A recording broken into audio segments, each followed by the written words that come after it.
옛날 야곱이라는 아버지에게는 12명의 아들이 있었어요. 그 중에서도 아버지는 11번째 아들인 요셉을 가장 사랑했답니다. 어느 날 아버지는 요셉에게 아주 특별한 선물을 주었어요. 바로 무지개처럼 알록달록 예쁜 색깔로 만든 옷이었죠. 요셉은 새 옷이 정말 마음에 들었어요. 하지만 형들은 아버지가 요셉만 예뻐하는 것 같아 셈이 나기 시작했어요. 하루는 요셉이 형들에게 신기한 꿈 이야기를 들려주었어요. 우리가 밭에서 곡식단을 묶고 있었는데 갑자기 형들의 곡식단이 제 곡식단에게 꾸벅절을 했어요. 또 다른 꿈도 꿨어요. 이번에는 해와 달과 11개의 별이 저에게 절을 하는 꿈이었어요. 이 말을 들은 형들은 얼굴이 울그락불그락해지며 더욱 화가 났어요. 며칠 뒤 형들은 멀리 양을 치러 갔어요.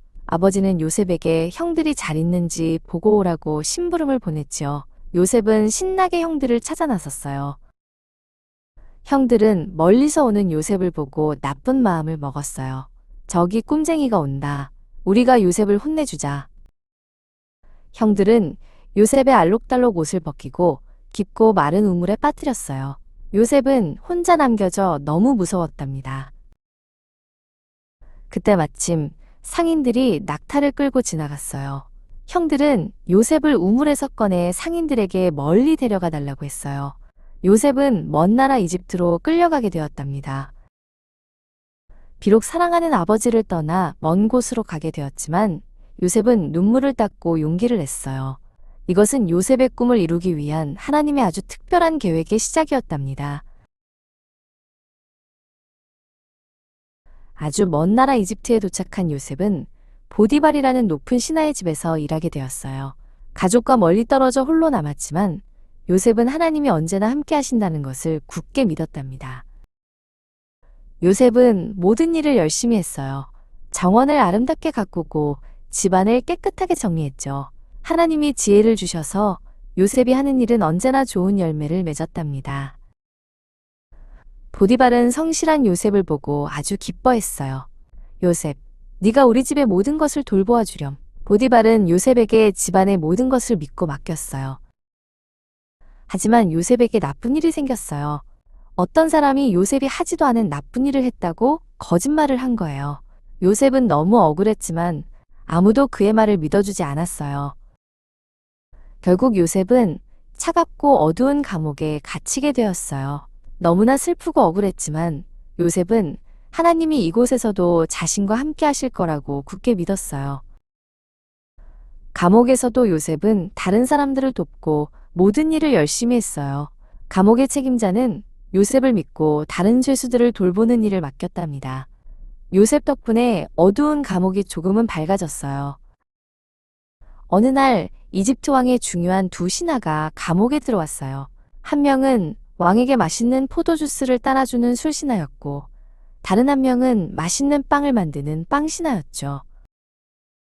다음 날 아침 두 신하의 얼굴에 걱정이 가득했어요. 밤새 이상한 꿈을 꿨는데 무슨 뜻인지 모르겠어요. 요셉이 다가가 따뜻하게 물었어요. 제가 한번 들어볼게요. 꿈을 풀어주시는 분은 하나님이시랍니다. 술신하가 말했어요.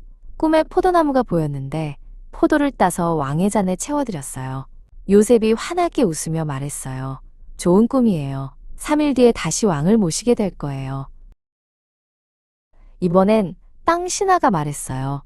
저는 머리에 빵바구니를 이고 있었는데 새들이 와서 빵을 쪼아 먹었어요. 요셉은 조금 슬픈 표정으로 말했어요. 안타깝지만 신하님은 왕에게 돌아가지 못하게 될 거예요. 요셉의 말은 그대로 이루어졌어요. 술신하는 다시 왕의 궁전으로 돌아가게 되었죠. 요셉은 그에게 부탁했어요. 저의 억울함을 왕께 말씀드려서 저를 기억해 주세요. 하지만 술신하는 요셉을 까맣게 잊어버렸어요. 요셉은 다시 혼자 남았지만 실망하지 않았어요. 하나님에게는 더 크고 놀라운 계획이 있다는 것을 믿고 꿋꿋하게 기다렸답니다. 이집트의 왕 파라오가 이상한 꿈을 꾸었어요.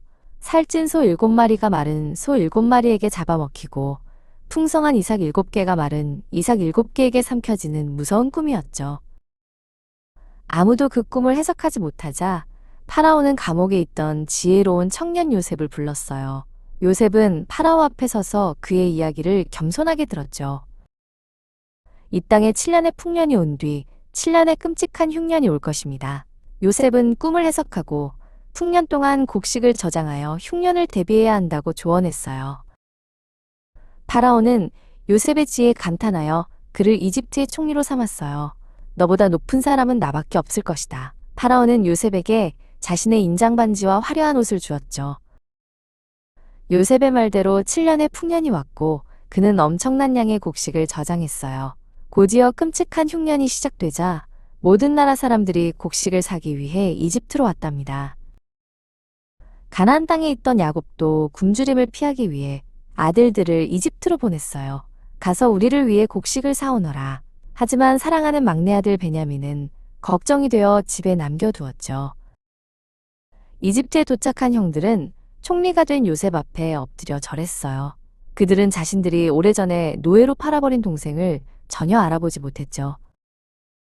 요셉은 형들을 알아보았지만 모르는 척하며 그들을 시험했어요. 너희는 이 나라를 엿보러 온 정탐꾼들이구나. 형들은 깜짝 놀라며 아니라고 외쳤어요. 형들은 과거에 동생에게 저지른 죄를 떠올리며 괴로워했어요. 요셉은 그들의 말을 몰래 듣고 마음이 아파 눈물을 흘렸죠.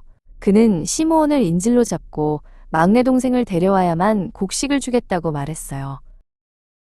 집으로 돌아온 형들은 자루 속에 곡식과 함께 자신들이 냈던 돈이 그대로 들어있는 것을 발견하고 겁에 질렸어요. 야곱은 모든 이야기를 듣고 절망에 빠졌답니다. 요셉도 잃고 시므온도 잃었는데 이제 베냐민까지 데려갈 수는 없다.